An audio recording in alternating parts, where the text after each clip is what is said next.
ई आकाशवाणी गोरखपुर। अब रउआ सभे विकास राय से समाचार सुनी। प्रदेश का बिजली उपभोक्ता लोग इनके सुविधा देवे बदे एक मुफ्त समाधान योजना आज से शुरू हो गई। ये योजना 31 दिसंबर 2023 ले 3 खंड में संचालित हुई।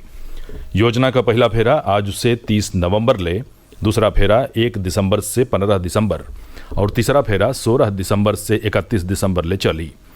नगर विकास एवं ऊर्जा मंत्री ए के शर्मा बतौले हवें कि योजना में घरेलू उपभोक्ता और किसानन का खास ध्यान रखल गयल हो।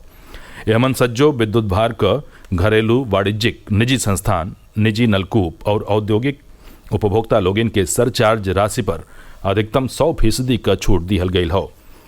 सतही उपभोक्ता लोगिन का उनके बकाया पर किस्त में भुगतान के सुविधा का विकल्पो दिहल गयल हो। योजना में विद्युत चोरी के मामलन में शामिल लोगिन के एक मुफ्त भुगतान चाहे किस्तन के जरिए अपने जुर्माना का राशि के निपटारा पर छूट का मौका दिहल गयल हो। ऊर्जा मंत्री बतौलन कि उपभोक्ता योजना अवधि में छूट के बाद देय धनराशि का सोझे भुगतान यूपीआई, जनसेवा केंद्र, विद्युत सखी, मीटर रीडर, राशन का दुकान, कौनहू विभागीय कैश काउंटर और वेबसाइट पर ऑनलाइन भुगतान कई के छूट का लाभ ले सकेलें।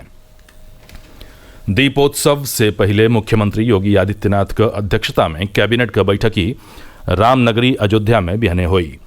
एमन अयोध्या से जुड़ल कई जरूरी प्रस्तावन पर चर्चा हो सकेला। अयोध्या में श्री राम जन्मभूमि मंदिर का गर्भगृह में रामलला का प्रतिष्ठापना बदे 22 जनवरी के भव्य कार्यक्रम हुई। इसमें प्रधानमंत्री नरेंद्र मोदी मुख्य अतिथि के रूप में मौजूद रही हैं। यह लिहाज से कैबिनेट का ये बैठकी बहुते खास मानल जा रही हो। ऐसे पहले 2019 में योगी कैबिनेट का बैठकी प्रयागराज में हो चुकल हो।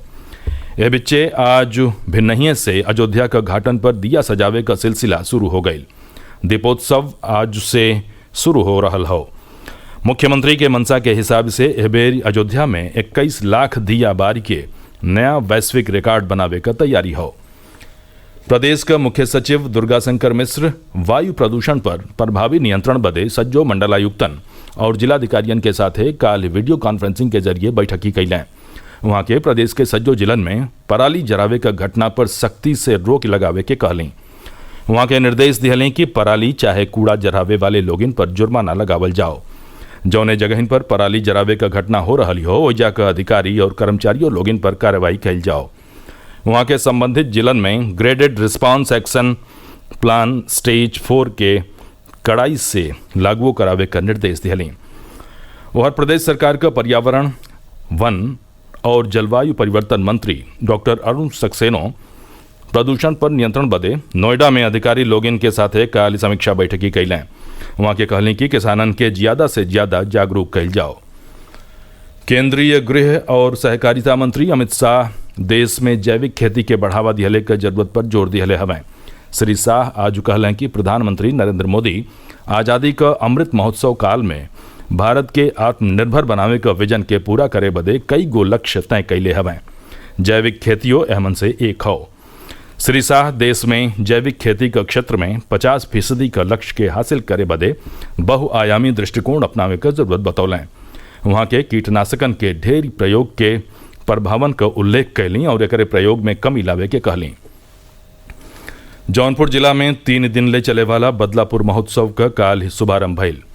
बदलापुर का सल्तनत बहादुर इंटर कॉलेज में आयोजित महोत्सव के पहला दिन ने मुख्यमंत्री सामूहिक विवाह योजना में सैकड़ों जोड़न का ब्याह करावल गयल। सतही उन्हें प्रमाण पत्रों बांटल गयल। महोत्सव में कई गो विभागन की ओर से स्टॉल लगा के सरकार का योजनन के बारे में जानकारी दिहल गयल। इस मौका पर प्रदेश का खाद्य और रसद राज्य मंत्री सतीश चंद्र शर्मा कहलें कि मुख्यमंत्री सामूहिक विवाह योजना गरीबन और जरूरतमंद लोगन बदे वरदान साबित हो रही हो। सोनभद्र जिला का जीवाश्म पार्क के पर्यटन विभाग यूनेस्को का सूची में दर्ज करावे का फैसला कैले हो। यह पार्क का करीब 1400 मिलियन बरिस पुरान होखे का अनुमान हो। एक देखे बदे पूरा दुनिया से जीवाश्म वैज्ञानिक और पर्यटक पूरा साल आवत रहेलें। एजा पर्यटक लोगिन का संख्या बढ़ावे बदे जरूरी बुनियादी सुविधा विकसित करे का फैसला कैल गयल हो। वहाँ के बतौलें कि राज्य सरकार का कोशिश हो कि उत्तर प्रदेश के पर्यटन के मामला में विश्व मानचित्र पर स्थापित कैल जाओ। यही क्रम में जीवाश्म पार्क के दुनिया के सामने लावे बदे एक यूनेस्को का सूची में स्थान दियावे का कोशिश कैल जा रहा हो। समाचार पूरा भइल। नमस्कार।